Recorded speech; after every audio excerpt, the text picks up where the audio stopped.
En exclusivité sur Afrique Média, nous recevons le président de la CAF, M. Hamad Hamad. Bonjour président. Bonjour madame. Alors nous rappelons que nous sommes ici à Kinshasa, donc c'est une exclusivité accordée à la télévision panafricaine. On va aller directement, Monsieur le Président, que s'est-il réellement passé entre la CAF et le Cameroun? Vous savez, normalement, je devais même parler ici parce que trop de polémiques qui ne servent à rien pour notre continent. Mais comme vous dites, vous êtes une télévision panafricaine. Nous, notre démarche, et ce qui nous anime dans la gestion de la CAF, c'est ce panafricanisme. Et tout ce qu'on a fait depuis, peut-être que vous avez suivi, c'est toujours dans l'intérêt de notre continent. Et surtout, pas par vanité, mais j'ose vous dire que nous faisons partie de ceux qui ne veulent plus qu'on traite l'Afrique comme Afrique tout le temps. Voilà les Africains. On en a marre de ça. Il faut que nous changeons. D'ailleurs, si j'étais élu à la CAF, c'est par cet engagement de changer. Et je dois respecter ce que j'ai fait depuis mon élection, respecter cet engagement que j'avais pris devant le congrès de la CAF, qui m'ont donné leur mandat de présider la destinée de la CAF pendant ces 4 ans à venir. Que s'est-il passé? C'est clair. Il ne faut pas chercher loin. On a suivi, c'est un héritage que nous devons assumer et on l'assume. La CAN a été attribuée 2019 au Cameroun, 2021 à la Côte d'Ivoire.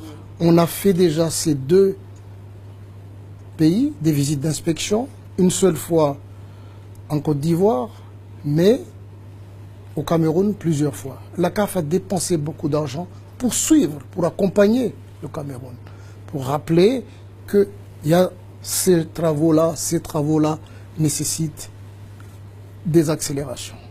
Vous savez que la CAN a été attribuée en 2014. C'est pas à moi, à vous, les médias d'investigation, de voir à quel moment ont commencé les travaux. Lorsque on a fait les visites, on a pris des cabinets privés, Roland Berger, renforcés par l'administration technique, et on a annulé même les membres du comité exécutif pour les visites d'inspection, parce que nous sommes des politiciens. Et de 2, on a monté une commission des spécialistes en sécurité qui ont fait des visites. Et si je vous dis même les gens qui ont composé cette commission, c'est un général, ancien président de fédération de Rwanda, qui était chef de mission des Nations Unies pour la sécurité du côté de Mali, si je ne me trompe pas, le président de Niger, de la fédération, un colonel-major qui est habitué à des sécurisations dans les pays du Sahel, et 2 spécialistes de sécurité de la FIFA qui sont venus. Sont partis voir. Et on s'est réunis parce que la date limite pour nous était ce mois-ci. Il y a nos partenaires. Vous savez que c'est la CAN qui fait vivre le football africain. Tout à fait. Et puis surtout, c'est, quoi qu'il en soit, c'est l'étendard même, c'est le summum des compétitions en matière sportive en Afrique. En Afrique, effectivement. Le changement que nous voulons, c'est ça. Et le changement, lorsqu'on l'a pris comme engagement, on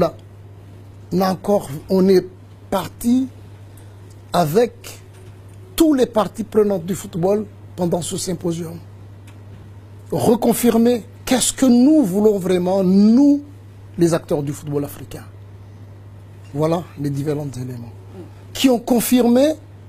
Et nous avons validé par le comité exécutif et approuvé par le congrès de la CAF. Donc ce sont des décisions légitimes et légales que nous avons prises. On a fait le tour, on a analysé les différentes. À l'unanimité, je peux vous dire, aucun des membres du comité exécutif, les 20, ce jour-là, il n'y avait pas 22, mais 20 membres du comité exécutif on dit, nous ne pouvons pas. Ce n'est pas possible d'organiser. C'est pas possible aujourd'hui, pour cette année-là, d'organiser la CAN au Cameroun. Mais, conscient de la situation, des efforts entrepris, et surtout de l'engagement, j'ai rassuré mes membres parce qu'ils n'étaient pas là, c'est moi seul qui a rencontré le président Biya. J'ai vu son engagement, sa volonté réelle pour ce CAN. Moi j'ai dit, nous ne pouvons pas faire autrement. Le règlement, c'est le comité exécutif qui l'a mis en place, depuis l'ancien. Alors, on peut faire d'entorse. Parce que le règlement, lorsqu'on retire, on retire carrément. On ne va pas redonner d'autres opportunités. Mais devant ce fait-là, nous avons dit non, nous ne pouvons pas faire ça. Alors pour qu'on comprenne très bien, s'il vous plaît, Président, qu'est-ce qui a réellement bloqué? Quel a été le réel problème? Les infrastructures? Les infrastructures, vous le savez très bien, les infrastructures, il y a certains même à 55% de la finition, et nous ne pouvons pas aller dans un stade ou dans un hôtel qui vient de se terminer emmenant 500 jeunes footballeurs professionnels. Et il y a aussi le rapport, tout ça rajouté par le rapport de la visite d'inspection qui ne nous... Et même on reçoit des informations. C'est réel. Il faut prendre en compte l'histoire. On n'oublie pas encore ce qui s'est passé à Cabinda. La CAF a payé lourd ce frais-là. Donc nous ne pouvons pas nous amuser. Lorsqu'on est responsable, il faut regarder les choses de manière générale, un à un, et puis prendre des décisions, même si ça nous fait mal de prendre cette décision. Ce n'était pas facile pour nous. Si on s'était réunis pendant 10 heures, c'est pour cette raison. Et donc, c'est pour cela qu'on a pris cette décision. Décalons, parce qu'on a vu aussi que même la Côte d'Ivoire n'est pas prête pour 2021 aussi. Okay, ne sera pas prêt pour 2021. Alors c'est pour ça qu'on a transféré... Pour arranger les choses de manière vraiment humaine, oui. Allons décaler tous les CAN, donnons plus de chance au Cameroun, plus de temps pour qu'il réalise les infrastructures. Et on va les accompagner de près pour éviter aussi que ça ne va pas aller. On va les accompagner de près. En 2021, ils seront prêts. On organise la CAN au Cameroun. Et en 2023, on organise en Côte d'Ivoire. C'était la décision prise par le comité exécutif. Bon. Ok, donc 2021 au Cameroun, c'est confirmé. C'est confirmé. Ok. Par le comité exécutif. Alors, puisqu'on a quand même la chance de vous avoir, Monsieur le Président, on va vous poser les questions que se posent bien sûr aussi les Camerounais, tout comme les Africains. Certains pensent que c'est au-delà de tout cet aspect technique, que c'est une affaire politisée. Que répondez-vous à cela? Moi, je ne sais pas l'éducation chez vous au Cameroun, mais chez moi, à Madagascar, lorsqu'on gagne, ce n'est pas le gagnant qui s'acharne contre le perdant. Moi, vraiment, je suis ébahi. Ébahi et vraiment très étonné, parce que c'est loin de mon éducation. Si vous avez suivi, beaucoup de journalistes, lorsque j'ai déposé ma candidature à la présidence de la CAF, m'ont toujours sollicité de parler du président en exercice. À aucun moment je dis, on ne m'a pas éduqué. À vous de parler ce que vous avez vu sur sa gestion, pas à moi. Et moi j'ai gagné les élections.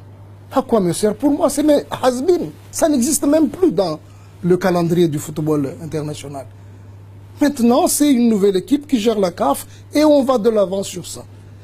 Et moi-même, je pense que peut-être, comme d'habitude, ce sont toujours les entourages qui ont perdu leurs petits avantages, qui essaient toujours de personnaliser les choses. Si, est-ce que vous êtes des journalistes, si on veut attaquer quelqu'un, est-ce que vous avez déjà entendu, moi, parler même de ce que j'ai hérité à la CAF? Moi, si les gens au Cameroun me demandent aujourd'hui, étalez, président, ce que vous avez vu à la CAF, je voudrais faire ça. S'ils veulent, j'étalerai et on ira de l'avant. Mais vous ne m'avez jamais entendu parler de la gestion de mon prédécesseur. À aucun moment. Si on veut l'attaquer, c'est dans ce sens-là qu'on attaque une personne.